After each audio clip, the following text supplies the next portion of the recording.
pasaje, Romanos capítulo 3, versículos 1 al 8.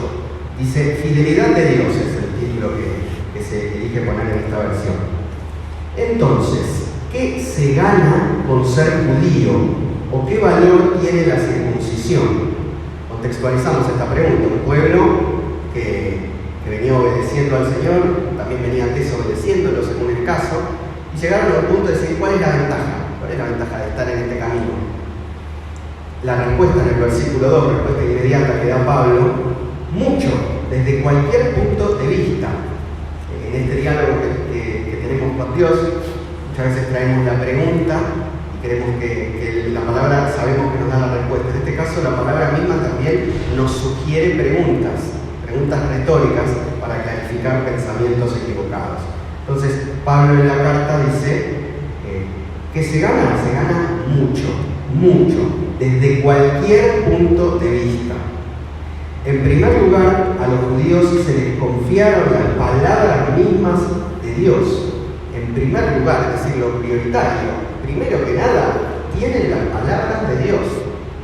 Así como nosotros tenemos la Biblia, tenemos la palabra de Dios entre manos. ¡Qué privilegio y qué desafío! ¡Qué desafío ser privilegiados! ¡Qué privilegio ser desafiados! Porque la palabra de Dios la tenemos entre manos no para manipularla, sino para obedecerla. La gran tentación es pensar que nosotros somos infalibles, cuando lo que es infalible es la palabra que tenemos entre manos y que la tenemos que cuidar. La tenemos que mantener sin adulterarla, sin meterle nuestras opiniones, sin meterle nuestros pareceres. Esta es la palabra de Dios y nosotros la llevamos. Y el pueblo judío fue el primero que llevó la palabra de Dios, pero nosotros somos incorporados a ese pueblo y tenemos que llevar palabra de Dios en lo que hacemos y en lo que decimos. Es una tremenda responsabilidad, porque la propia palabra nos está diciendo que nosotros pecamos, que el que dice que no peca miente. ¿Cómo hacemos para tener la palabra de Dios entre manos, la palabra perfecta de Dios entre manos, siendo que somos pecadores, manteniendo una relación con Dios, manteniendo esta gratitud, que es lo que nos relaciona con Dios? Nos relaciona con Dios la gratitud y la misión. Gracias por la misión, Señor. Estoy en ese permanente diálogo en el que Dios pone las reglas. Yo abro mis oídos para escuchar lo que Dios tiene para decirme y yo le hablo a Dios para que Él me examine y me mejore y me guíe. Tenemos la guía del Señor. Así que esa es la enorme, la incomparable ventaja, más allá de muchas cosas tristes que nos puedan pasar en la vida, de muchas circunstancias, del cansancio, siempre va a ser una ventaja portar la palabra del Señor.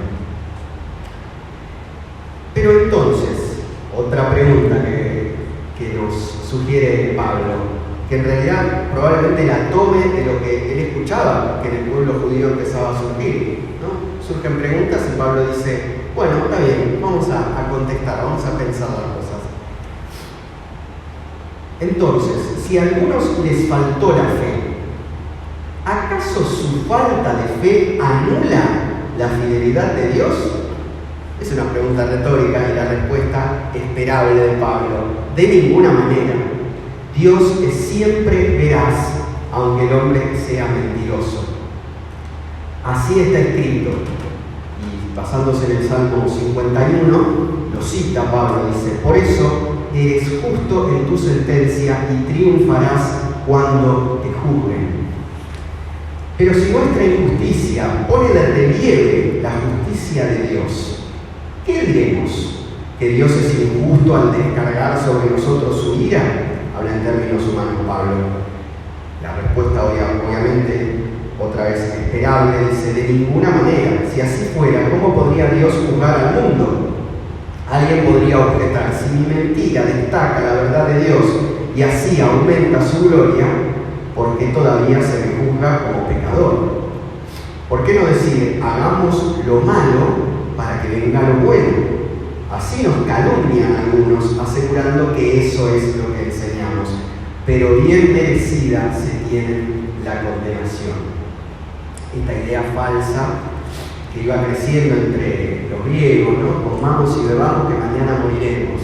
que sobreabunde el pecado para que sobreabunde la gracia. No. Pablo dice, nosotros no enseñamos eso, eso no es la gracia. Eso en todo caso es una forma rara de impunidad. Un pueblo que se cree privilegiado, que cree que puede vivir como quiera, porque total, la bendición ya la tiene. Y Pablo no enseña eso, Jesús no enseña eso. Jesús enseña un camino. Este es el camino de la bendición. Vengan por acá. En este camino se van a encontrar con Jesús. En este camino van a encontrar las bendiciones. En este camino van a encontrar la misión que les da propósito eterno. Entonces, el título, ya yendo al texto que preparé, la fidelidad de Dios y la infidelidad del hombre. Este contraste que, sin embargo, no funciona en dependencia. No es que Dios depende de nuestra infidelidad para demostrar su fidelidad, pero son contrastes. El hombre es infiel, Dios es fiel. El hombre es falible, Dios es infalible. Privilegios y responsabilidades de su pueblo. Privilegios y responsabilidades.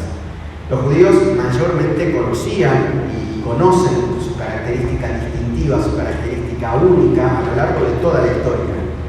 Lo sabemos, es lo que venimos estudiando, ¿no? Israel es incomparable a cualquier otra cultura, a cualquier otra geografía en cuanto a esa representación de la fidelidad de Dios y la infalibilidad de sus promesas.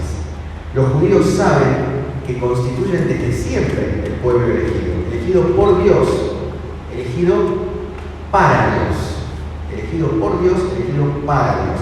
Pablo explica aquí en Romanos, en el capítulo 1, si retrocedemos un poco, 1:16, no me avergüenzo del Evangelio porque es poder de Dios para que todos los que creen alcancen la salvación. Los judíos en primer lugar, pero también los que no lo son. O sea, el judío tiene prioridad en los planes del Señor, lo cual no significa exclusividad. Pablo deja claro que el judío viene primero, pero también aclara que la máxima obra de Jesús, la máxima obra del Verbo de Dios, es para beneficio de todos los que creen, no solo para los judíos.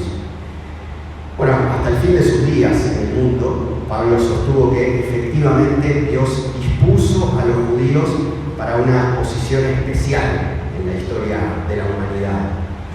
Pero el pueblo judío y Pablo no necesariamente estaban totalmente de acuerdo. La diferencia o matiz fundamental en disputa, lo que se discutía, consistía en que Pablo enfatizaba la responsabilidad especial a la que Dios los comisionaba. Mientras que los judíos solían entender su posición, digo solían, no todos, pero solían entender su posición como de mero privilegio. Bueno, estamos acá, no tomamos parte en la promesa, nosotros recibimos, no damos nada. Dios promete, yo vivo mi vida y construyo altares o no, hago mi vida, y en todo caso si peco, sobreabundará la gracia. Pregunta: nosotros, siendo evangélicos, siendo adoptados e incorporados por Jesús a su pueblo elegido, ¿no estamos expuestos exactamente al mismo riesgo de querer abrazar el privilegio, pero sin la humildad que nos lleva a aceptar cada día la misión? Es la gran misión, es la gran comisión. ¿Se acuerdan? El último capítulo de Mateo, Jesús habla de ir hasta el último rincón del mundo portando la palabra, pero no portando la palabra solamente la letra, teniendo sus mandamientos escritos en el corazón, ¿no? Que nuestra conducta sea misionera, no solamente nosotros, sino lo que hacemos, lo que pensamos. Esa es la manera de transformar al mundo. Nadie lo pudo hacer, su pueblo elegido, si bien siempre hubo un remanente, no lo pudieron hacer y por eso vino Jesús. Jesús nos recuerda que nuestro privilegio como pueblo suyo es espiritual, es eterno. Terrenalmente, buscar ese buscar el reino de Dios, que claramente nos significa gozo, que claramente nos significa paz, también implica persecución. Lo que hablábamos recién, o sea, nos van a perseguir por ser cristianos. Entonces ahí es donde se hace mucho más fuerte la respuesta de ¿qué ventaja tiene? Tiene ventaja a pesar de todo eso, a pesar de estar en un mundo hostil, a pesar de estar en un mundo al que no pertenecemos, sigue siendo una ventaja buscar el reino de Dios y estar en misión.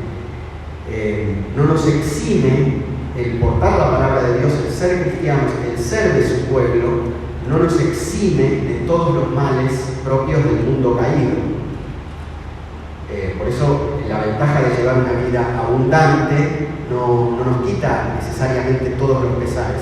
Por eso mismo Jesús en Juan capítulo 16, versículo 33, dice: en el mundo tendréis aflicción. Fíjense, una promesa no tan linda, pero Jesús dice la verdad.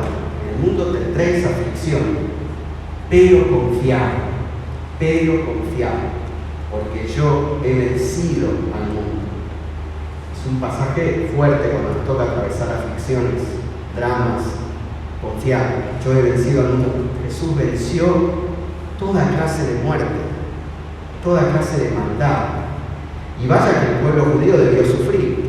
Diríamos que el pueblo que más sufrió, diría yo, por desobediencia propia, claro, pero también por la maldad de este mundo. Siempre fue perseguido el pueblo de Dios. Siempre fue perseguido aquel que predica valores contrarios a los de este mundo. La maldad de este mundo ha hecho sufrir a su pueblo, pero Cristo venció al mundo. Así que podemos sabernos ya victoriosos. ¿Aceptamos esta misión con recompensa eterna o solo pensamos en la recompensa terrenal, en la recompensa instantánea? Dios amplía nuestra visión. Estamos con una mirada corta, pero Dios nos hace nacer de nuevo y empezamos a ver mucho más allá. Y empezamos a estar dispuestos a una misión eterna, con una recompensa eterna, que la podemos disfrutar desde ahora, pero que se consagra directamente en el cielo cuando estemos en su presencia. Hay otra mirada corta que es la que tuvo Esaú, por ejemplo, ¿se acuerdan? Vendiendo su primogenitura por un plato de lentejas. Yo creo que el pueblo judío tuvo mucho de ese pecado, creo que nosotros tenemos mucho de ese pecado, que en realidad es, creo yo, si lo pensamos, cualquier pecado es interrumpir por un momento nuestra condición de hijos suyos, de siervos suyos, decir, bueno, lo vendo, lo hago a un costado para tener un placer indebido, o para pensar mal, o para hacer mal, o para alimentarme de otra comida, entre comillas, de otra comida espiritual. Esa interrupción por una recompensa instantánea. Eso es lo que hizo Esaú, eso es lo que debemos evitar nosotros. En cambio, de lo que debemos hablar y lo que debemos vivir y lo que debemos hacer es abocarnos a la misericordiosa misión de predicar y vivir el Evangelio. Pregunta: si no tuviéramos misión, ¿podríamos ser de su pueblo? Acuérdense la canción. Somos el pueblo de Dios, llamados para anunciar las virtudes de aquel. Si no sentimos que estamos siendo llamados para anunciar las virtudes de aquel que nos llamó a su presencia, si no sentimos ese llamado, si no estamos en misión, no somos de su pueblo. El comprobante de que somos de su pueblo es que estamos llamados a seguir un camino. En caso de que no viviéramos esa misión de misericordia y esa pasión por las almas, que es la única pasión que da propósito eterno, no hay otra pasión con propósito eterno, sino la pasión de las almas. Si no tenemos esa pasión, de una forma o de otra nos volveríamos simplemente religiosos. Seríamos como algunos de esos fariseos, no todos, pero algunos de esos fariseos que juzgan con dureza y se creen justos hasta el día de hoy, o juzgan con liviandad y se creen piadosos. Cierto fariseísmo o legalismo que juzga en base a su propia interpretación de la ley y evita ese someterse por completo al verdadero juicio del Señor.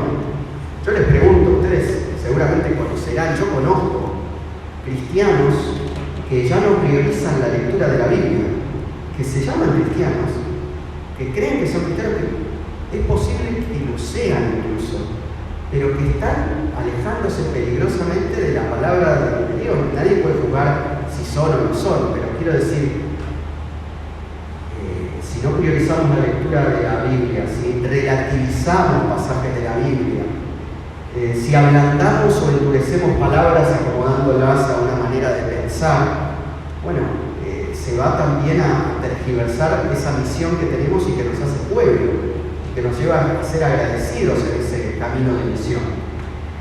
Y esto sucede, creo yo, cuando somos más sacerdotes que discípulos.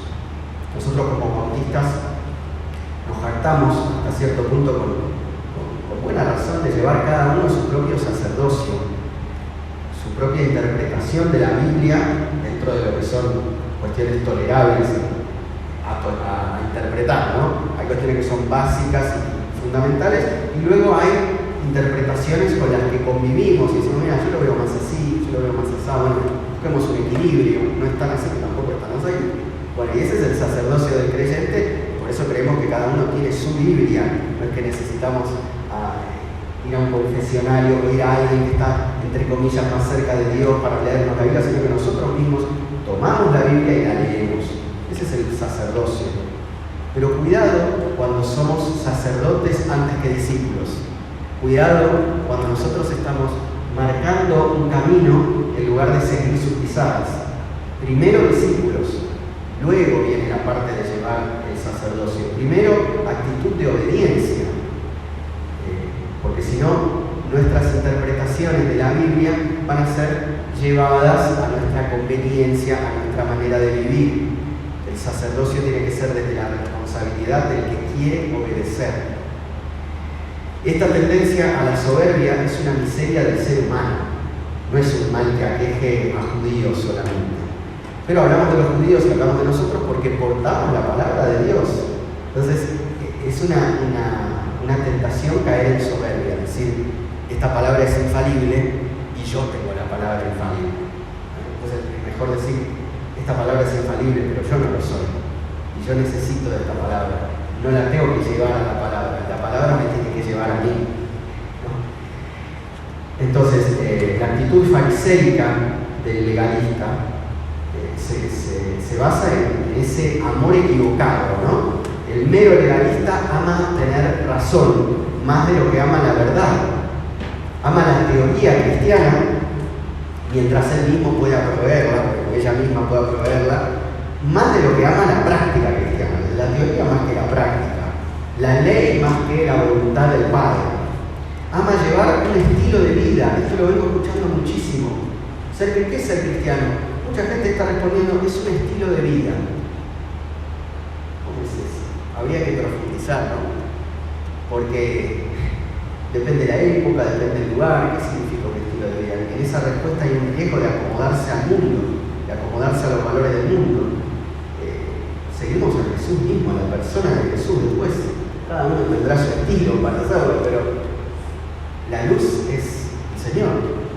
Y no es un estilo que a mí me guste o que me convenga o que me resulte bien, sino que yo le debo obediencia a mi Dios. Jesús es Dios, ¿no? Por supuesto habrá estilos de vida, decisiones que uno tomará en un sentido de obediencia, pero cuidado con esa palabra. Amemos a Dios más que a un estilo de vida que podamos llevar. Amemos a Jesús.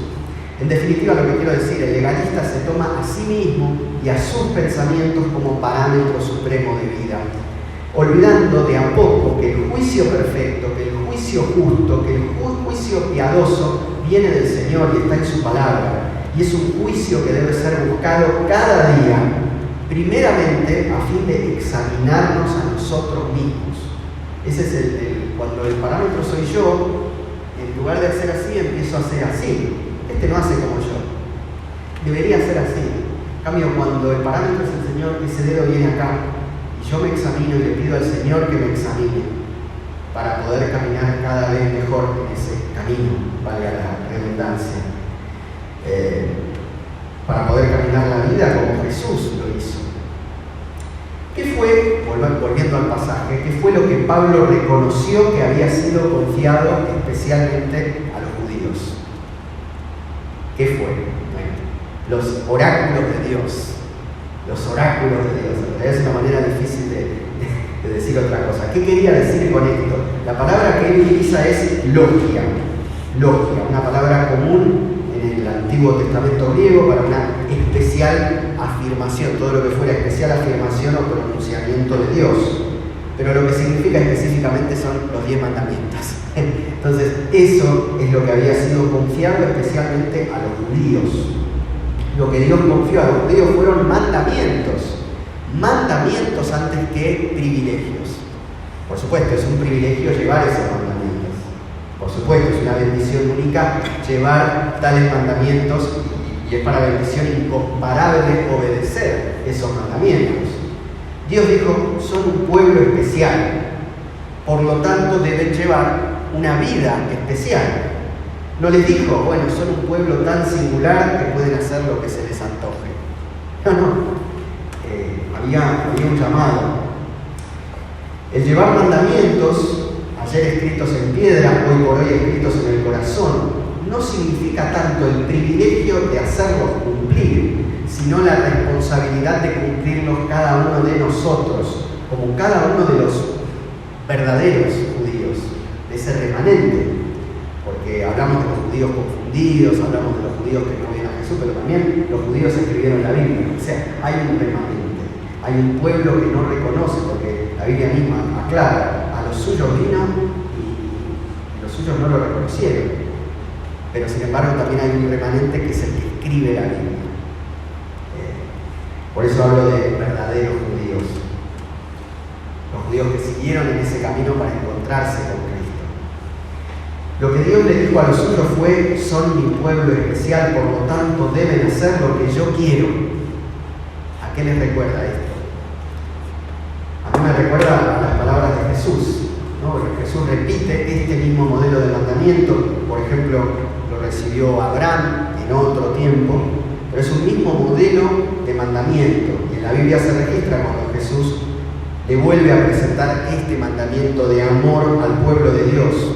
El pueblo de Dios son judíos mesiánicos y no judíos adquiridos por la obra de Jesús. Entonces Jesús aclara nuevamente lo que muchos no pudieron o no quisieron entender antes respecto de privilegios y deberes. Ahí es cuando Jesús dice en San Juan capítulo 15, versículo 14 al 17, ustedes son mis amigos si hacen lo que yo les mando. Ya no los llamo siervos, porque el siervo no sabe lo que hace su amo. Los llamo mis amigos, porque les he dado a conocer todo lo que mi Padre me ha dicho. Ustedes no me escogieron a mí, sino que yo los he escogido a ustedes. Fíjense cómo se transfiere ese llamado, ese ser elegido, y cómo nosotros nos podemos incorporar a la Israel espiritual. Podemos ser espiritualmente de ese mismo pueblo judío adoptados, ¿no? Como pueblo elegido. Pero sigue Jesús y dice, les he encargado que vayan y den mucho fruto y que ese fruto permanezca. Así el Padre les dará todo lo que pidan en mi nombre. Esto pues es lo que les mando, que se amen unos a otros. Mandamiento de amor. Hoy somos escogidos por Jesús, discípulos suyos, así como los judíos fueron primeramente elegidos por Dios. Fíjense, Antiguo Testamento, Nuevo Testamento, es lo mismo. En cuanto al llamado es el mismo, portar la palabra de Dios. Portarla con dignidad, portarla con sinceridad, portarla con compromiso. Elegidos, entonces, con un propósito siempre similar, el de llevar la ley divina como fruto y como práctica. Fruto y prácticas que en palabras y hechos proclaman la verdad desde el corazón, desde la sinceridad. Es un hermoso privilegio, es una enorme ventaja, es también una gran responsabilidad. La elección especial del Señor lleva a un deber especial y no a exceptuarse del deber. 1 Pedro capítulo 2, versículo 9, dice, mas vosotros sois linaje escogido, real sacerdocio, nación santa, pueblo adquirido por Dios, para que anunciéis las virtudes de aquel que os llamó de las tinieblas a su luz admirable. Un lord inglés que sobrevivió a la Primera Guerra Mundial, esta es una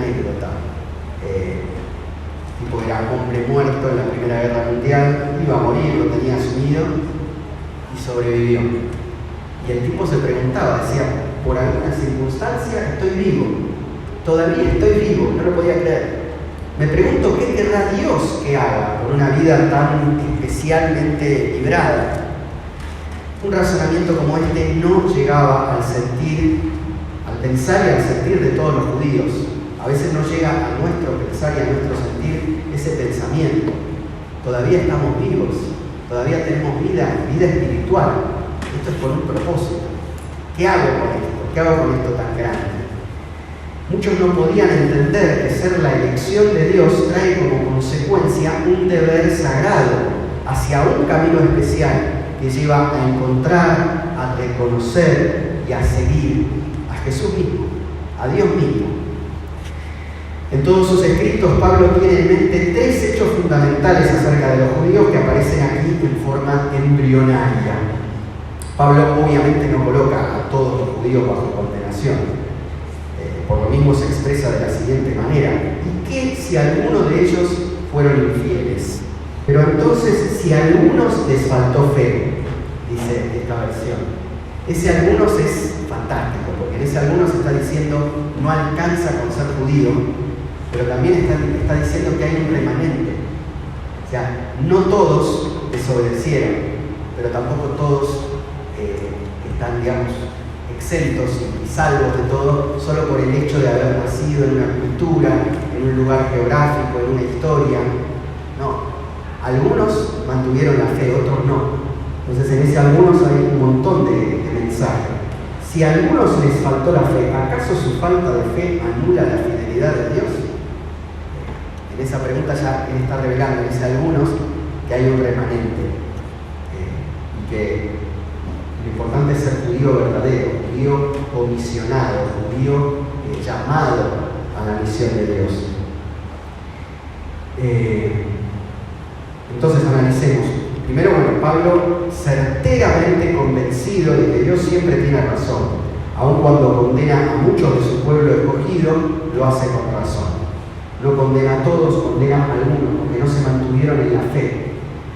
Recordemos que los judíos tenían ventajas, eran portadores de la ley como nosotros somos portadores de la Biblia.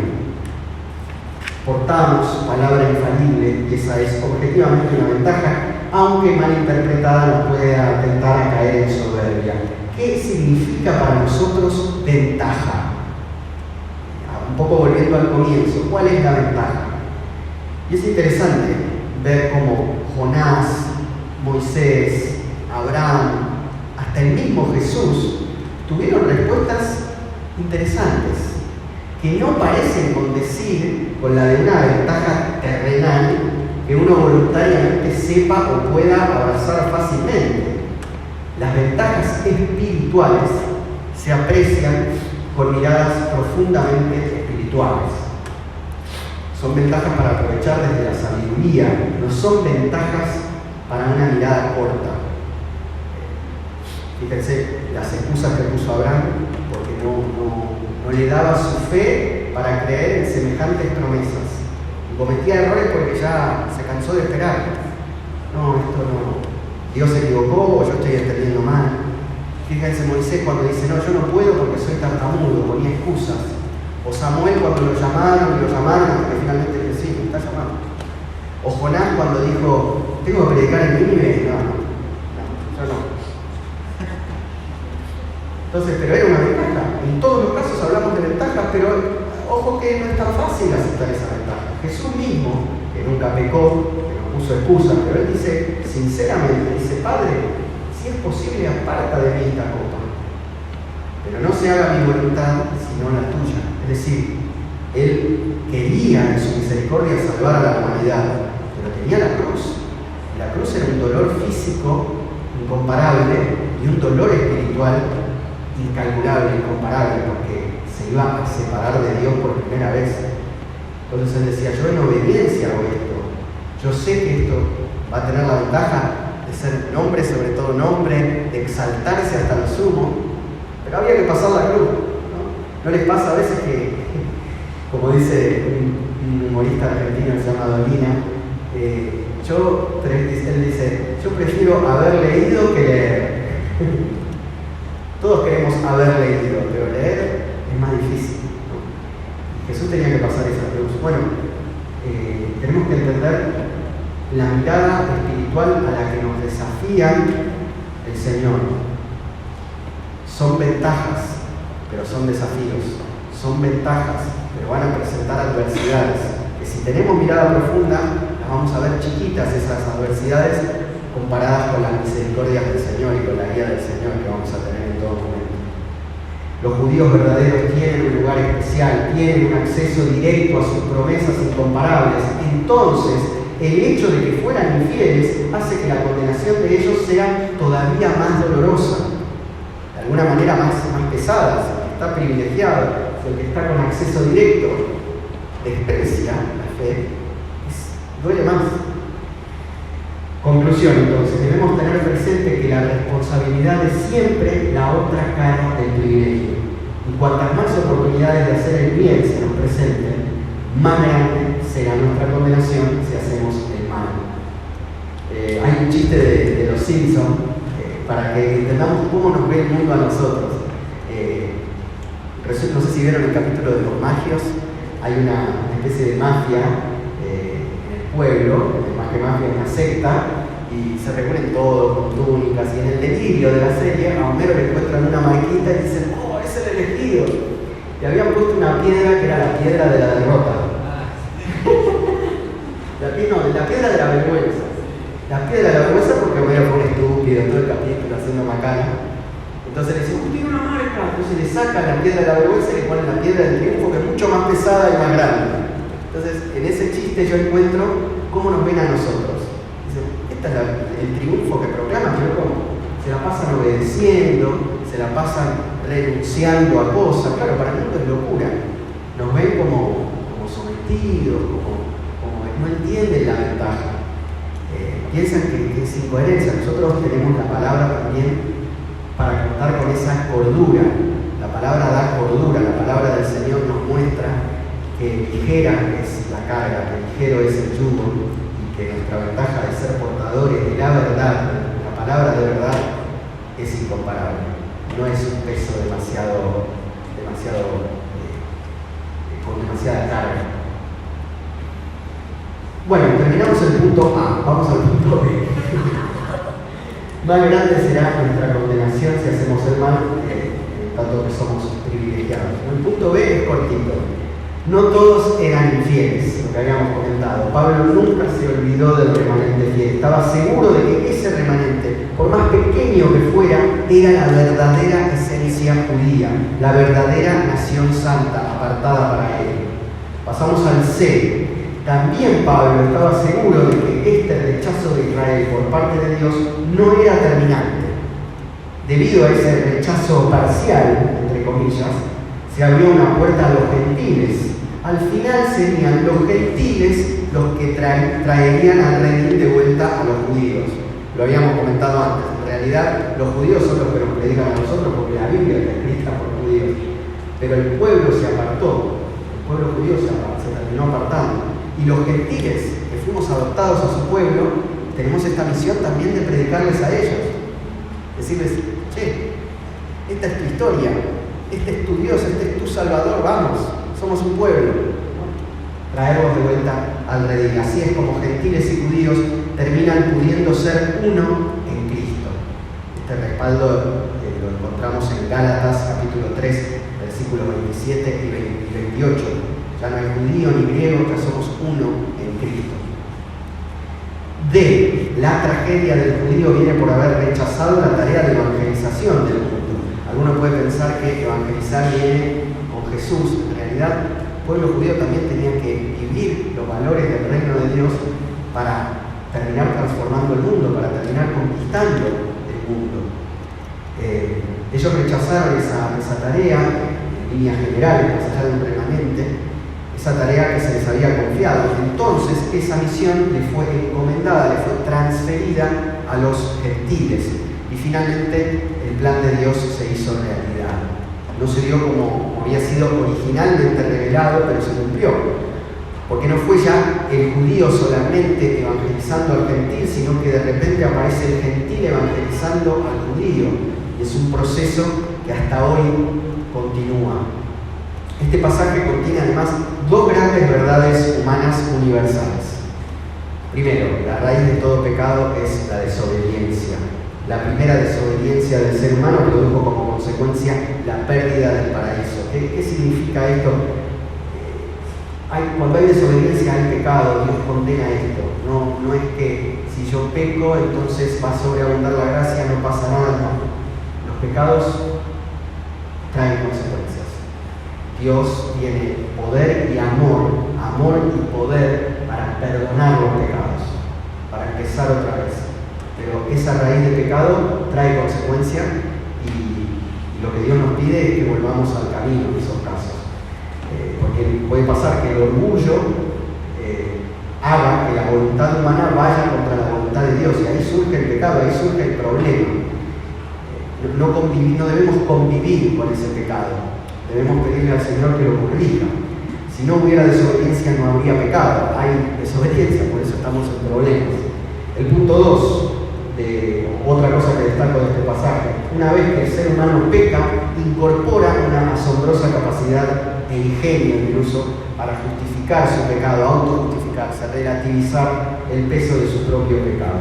Aquí nos encontramos con un argumento que aparece y reaparece en el pensamiento religioso. O sea, lo que expresaban ciertos judíos es que el pecado le da a Dios una oportunidad de demostrar al unísono, ¿no?, su justicia y su misericordia. Como que, bueno, convivimos con esto, hay pecado, no importa, Dios está para, ¿no? Esto no es lo que estaba enseñando Pablo, claramente. Esto de que el pecado sería una cosa buena, en tanto que daría buenos resultados. Es un argumento utilizado por judíos, incluso por otras formas de fe, también en la actualidad. No es bíblicamente válido, es un absurdo.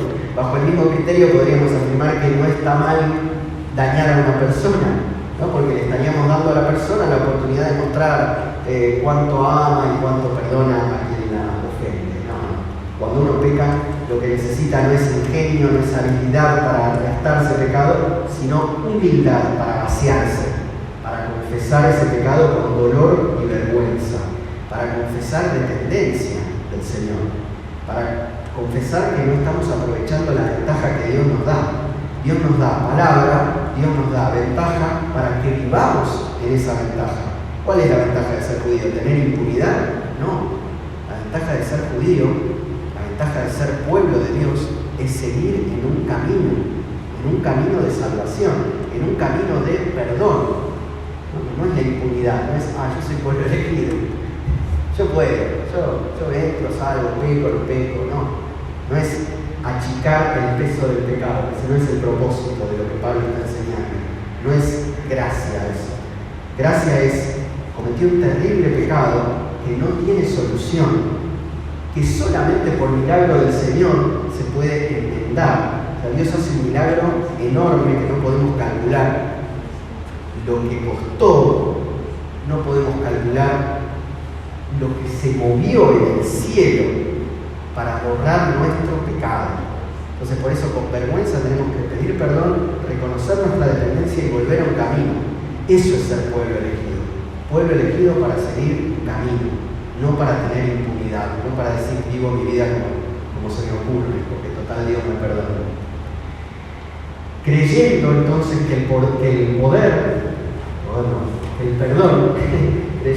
perdón milagroso de Dios en Jesús no solo nos limpia para salvación, sino que nos habilita y rehabilita y capacita. Repito, nos habilita, nos rehabilita, llegado el caso que volvamos a pecar, y nos capacita para volver a amar a Dios sobre todas las cosas. Juan capítulo 21, versículos 15 al 17, dice: si me amas, apacienta mis ovejas. ¿Quién dijo esto? Jesús. Jesús a Pedro: si me amas, apacienta mis ovejas. ¿Qué le estaba diciendo? Le estaba diciendo: estás perdonado. Le estaba diciendo: ahora volví al camino, volví a tu misión. No es, listo, ya está, no importa, me olvidé, ya está, hace como que no pasa nada. No es solo eso. Sí, me negaste, sí, pecaste, sí, dudaste. Vamos a borrar todo eso, y eso se borra cuando vos volvés al camino también. Listo, solucionamos esto, volvé al camino. Apacienta mis ovejas. Amame más que a nada otra vez. Ese es el perdón del Señor. Esa es la gracia. Esa es la gracia. En ese mismo amor podemos volver a servir como parte del cuerpo de Cristo, recuperando el privilegio y responsabilidad. Ese es el título del mensaje. Privilegio y responsabilidad de trabajar en la misión que Jesús nos encomendó. La misión que Dios nos encomendó, la misión que Jesús vino a reafirmar. Jesús no dijo, vamos a abolir la ley, ahora que llego yo, no importa la ley. No, yo vengo a cumplirla. Y no solo que vengo a cumplirla, vengo a redoblar la apuesta. Vamos a obedecerla mejor, con más sinceridad, más desde el corazón, ya no con la ley escrita en piedra, la ley ahora va al corazón.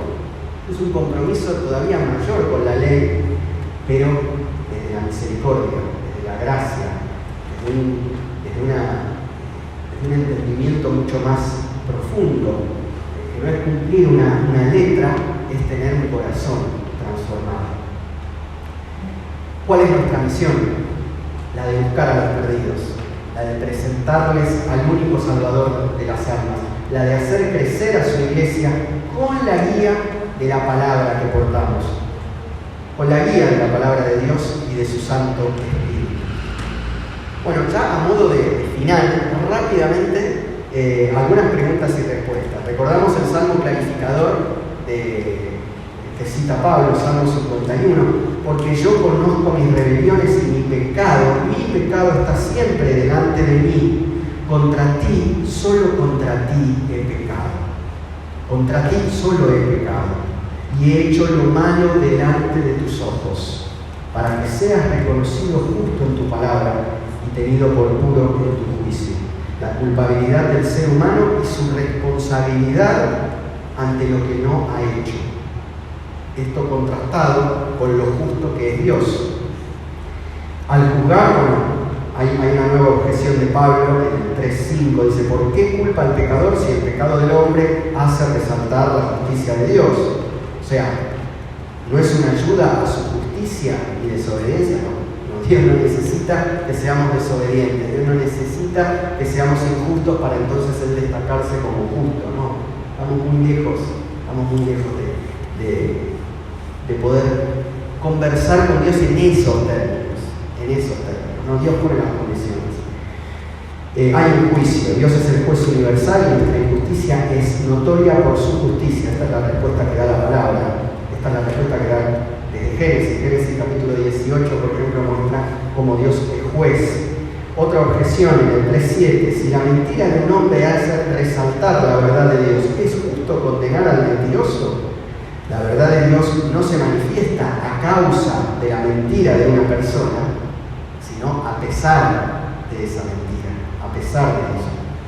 Entonces hay que entender que el evangelio que Pablo predicaba provocaba aversión por parte de los judíos, entonces calumniaban a Pablo, hablando mal de él y acusando a su evangelio de contradictorio.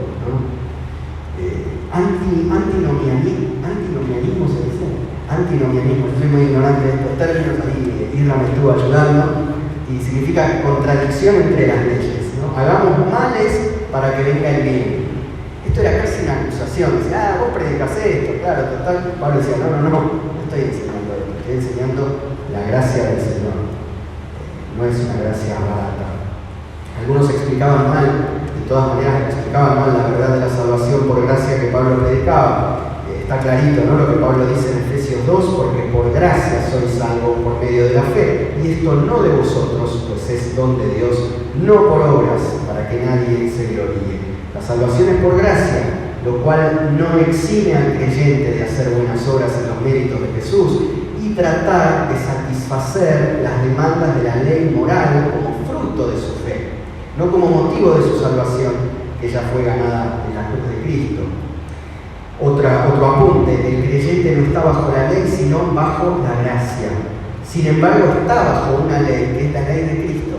Lo cita 1 Corintios, capítulo 9, versículo 21. La ley de Cristo cumple plenamente las demandas de la ley de Moisés, la ley mosaica. Romanos, un ejemplo de esto, Romanos capítulo 13, versículos 8 al 10. hablábamos, ¿no?, del mandamiento de amor. En ese amor se cumple la ley.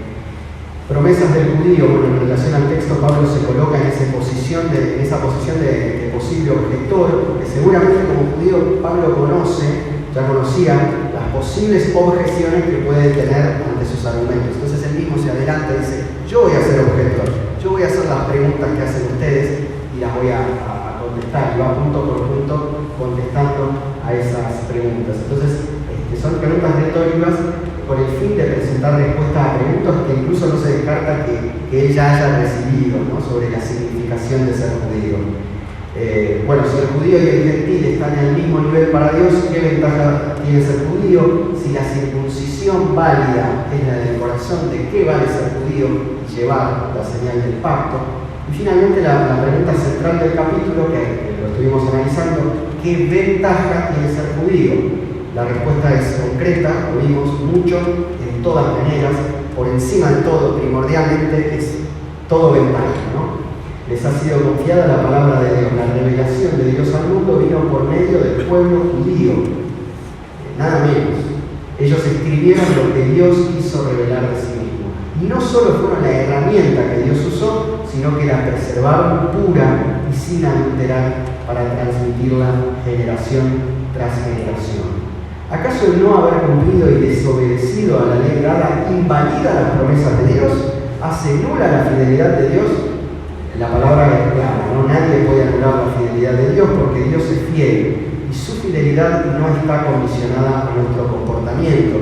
En 2 Timoteo tenemos una respuesta clarísima, 2 Timoteo 2:13. Si fuéramos infieles, Él permanece fiel. Él no puede negarse a sí mismo. Dios cumplió sus promesas hechas a Abraham. Hay un montón de promesas que podemos comprobar que se cumplieron y que evidentemente son una ventaja. Bendeciré a los que te bendigan, maldeciré a los que te maldigan. Por medio de ti serán bendecidas todas las familias de la tierra. Eso está en el Génesis. Si eso no es una ventaja, no sé, ya es una gran ventaja. En tu simiente serán benditas todas las naciones de la tierra por cuanto obedeciste a mi voz. Dice Génesis capítulo 22. Pablo es categórico al decir que Dios es siempre fiel, es parte de su carácter. Dios es veraz y toda persona humana es mentirosa. Cristo fue nuestro sustituto en cuanto a la maldición de la ley. Tremendo. Cristo fue maldito, se entregó a la maldición por nosotros, cumpliendo por nosotros las demandas de la pena del pecado. Eso está en Gálatas 3:13. Cristo nos reemplaza en ese castigo. Ahora, Cristo cumplió la ley como nuestro representante delante de Dios, pero Cristo no cumplió la ley en nuestro lugar, en lugar de los creyentes, con el objetivo de que no estemos sujetos a demandas morales, sino para que intentemos cumplir con toda la ley, creyendo que su gracia nos va a guiar al cumplimiento de esa ley, al espíritu y a la esencia de esa ley, al imitarlo y al seguirlo a él. Pablo concluye que quienes sostienen el libertinaje como visión válida de la vida cristiana recibirán también una justa retribución, ¿no? Cuando no nos tomamos en serio los mandamientos, eso primero que repercute, hay consecuencias naturales de desobedecer a Dios. El pueblo judío comprobó muchas veces lo mal que le ha ido desobedeciendo, ¿no? Entonces por eso a veces se querían sacar esa presión, decían: ya basta, que está un pueblo elegido, no, tenemos que obedecer. Y cuando desobedecemos nos va mal. Entonces Pablo le dice: para, ¿es una ventaja ser judío o no es una ventaja? Repasemos y van a ver que sí es una gran ventaja. Si practicamos el pecado, ya ahora para nosotros, estoy terminando, si practicamos el pecado sin arrepentimiento, despreciamos la gracia. El pecado como práctica, el pecado como fruto, como práctica natural, es evidencia de no haber nacido de nuevo. Y la gracia resulta estéril donde no hay un nuevo nacimiento. Primera de Juan capítulo 3, entonces. Conclusión del análisis del texto, ya como resumen, tal vez ya podríamos esto directamente usarlo la semana que viene en el repaso. No podemos pensar que vivir una vida pecando es parte de la gracia. Hay una responsabilidad en todo aquel que ha recibido la gracia. Y el no vivir, consecuentemente, es una evidencia falta de fe. Podemos tener la verdad, y aún no vivir en la verdad.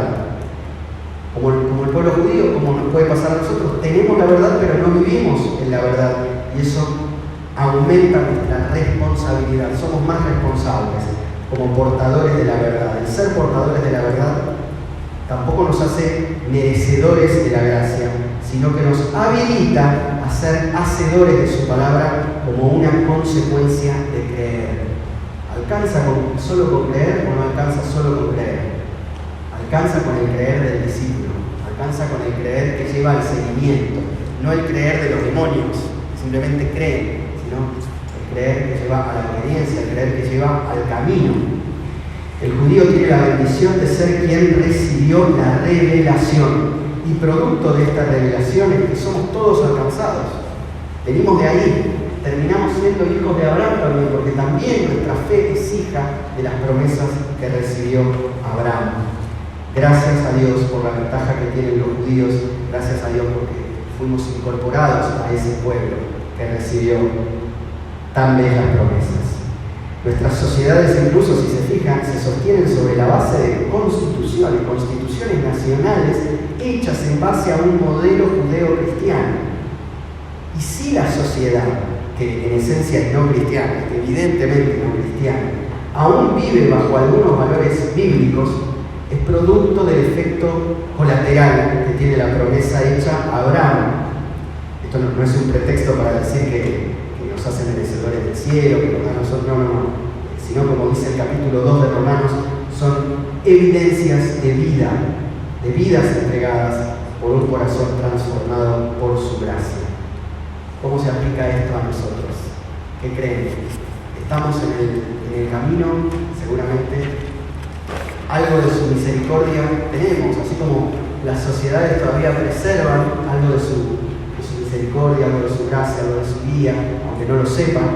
Nosotros que sí sabemos y queremos y buscamos a Dios, seguramente tenemos algo de su poder, algo de su gracia, y el objetivo es ir por más, es avanzar en el camino de nuestro crecimiento personal para parecernos cada vez más a Cristo. Es posible. ¿Por qué es posible?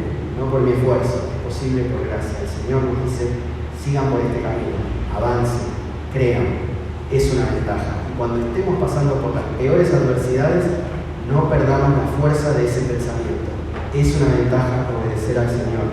Es una ventaja seguir por el camino de sus mandatos